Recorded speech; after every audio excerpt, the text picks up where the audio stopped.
অনূর্ধ্ব-১৯ বিশ্বকাপের আগে বাংলাদেশ নিজেদেরকে জ্বালিয়ে নিচ্ছে। অনূর্ধ্ব-১৯ বিশ্বকাপ শুরু হতে এখনও দেরি আছে। দেরি থাকলেও বাংলাদেশ এবার বড় পরিকল্পনা নিয়ে নামছে, যাতে আবার সেই চ্যাম্পিয়ন ট্রফি পুনরায় ফিরিয়ে আনতে পারে।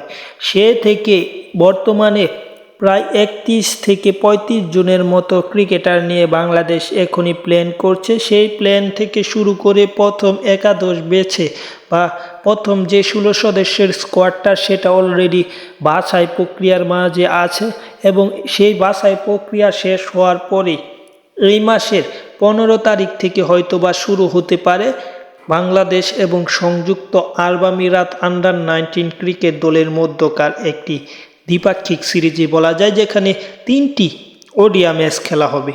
৩টি ওডিআই ম্যাচ খেলবে এবং সংযুক্ত আরব আমিরাতের বিপক্ষে বাংলাদেশ একটি ৩ দিনের ম্যাচ খেলবে।